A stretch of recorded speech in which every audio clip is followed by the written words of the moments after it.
आणि काँग्रेसचे नेते सचिन सावंत सध्या आपल्यासोबत आहेत। सचिन सावंतजी नमस्कार।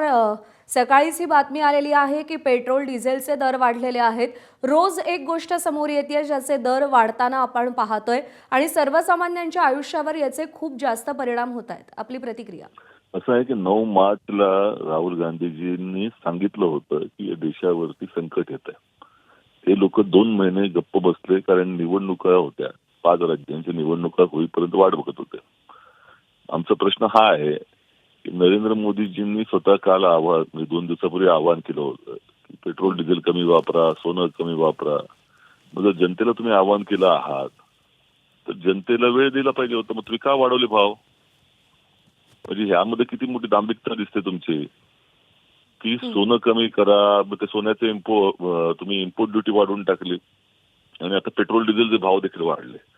महागाई प्रचंड मोठ्या प्रमाणामध्ये वाढणार आहे आणि तुम्ही इकॉनॉमिक लॉकडाऊन पण लावताय असा आमचा थेट आरोप आहे।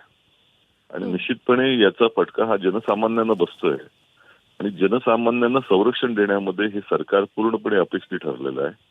आणि एके ठिकाणी ते हरदीपपुरी म्हणतात की 76 दिवसाचा साठा आहे देशामध्ये, मग वाढवायची गरज काय झाली? त्यामुळे हे सगळ्या गोष्टी ज्या आहेत ते यांचं अव्यवस्थापन आहे आणि एकंदरच 2-2.5 महिने स्वतः बेफाम त्या ठिकाणी पेट्रोल डिझेलची लूट करून टाकली स्वतःच्या प्रचार सभांमध्ये आणि आता जनतेवरती तो भार टाकतात। निश्चितपणे हे अतिशय निषेधार्ह आहे। पण खऱ्या अर्थानं अनेकांचं हो हो हो बोला। खऱ्या अर्थानं ह्या पेट्रोल डिझेलच्या तुटवड्याचा विषय नाहीये। कारण पहिली गोष्ट अशी की $100 पर्यंत हा पोहोचलेला आहे आणि मला आठवण करून द्यायची आहे की युपीएचं सरकार होतं तेव्हा $140 पर्यंत पोहोचल्यानंतर देखील 60-62 रुपयाचा भाव होता। आज रुपयाचं अवमूल्यन होत चाललेलं आहे। तुमच्याकडनं इन्व्हेस्टमेंट निघून चाललेली आहे। फॉरेन पोर्टफोलिओ इन्व्हेस्टमेंट निघून घेत जाते। $2 लाख आपले 2 लाख कोटी रुपये निघून गेलेत या देशामधनं।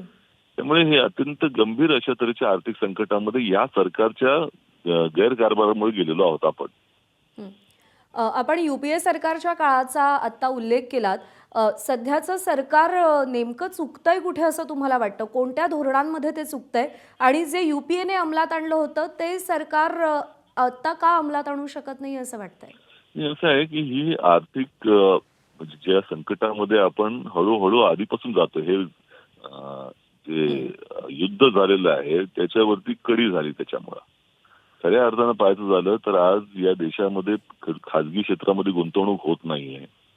खाजगी म्हणजे जी आपली ज्याला आपण म्हणतो खरेदी करण्याची क्षमता लोकांची कमी होत चाललेली आहे। एक्सपोर्टमध्ये मोठ्या प्रमाणामध्ये घट आहे आणि तुम्ही आठवत असेल की चायना बरोबर आपलं ज्या वेळेला वाद सुरू झाला त्यावेळेला या सरकारनं चीनच्या उत्पादनावरती बंदी घालण्याचा प्रयत्न केला आणि एकंदरीत तिथनं इम्पोर्ट करू नका असं सांगितलं। परंतु प्रश्न असा आहे की त्याच कालावधीमध्ये मोठ्या प्रमाणामध्ये चीनचं उत्पादन आपल्या देशामध्ये आली। याचं कारण आहे की या देशाचं जे मॅन्युफॅक्चरिंग आहे तेच इम्पोर्टवरती अवलंबून आहे आणि ते देखील तुम्ही जर बंद केलं जसं आता सोन्याचा विचार आहे, सोनं इम्पोर्ट करणं बंद केलं तर सोन्याचे दागिने जे आपण एक्सपोर्ट करतो ते आता थांबणार आहेत। ते आपण कॉम्पिटेटिव्ह रेटमध्ये करू शकणार नाही। आणि आमचा दुसराही प्रश्न आहे की जर तुम्ही रशियामध्ये अत्यंत कमी पैशामध्ये तेल घेतलं त्याचा फायदा का दिला नाहीत लोकांना? आणि $60 मध्ये ज्या वेळेला बॅरलला किंवा त्याच्याही खाली होता त्याही वेळेला तुम्ही एक्साईज ड्युटी वाढवून ठेवली।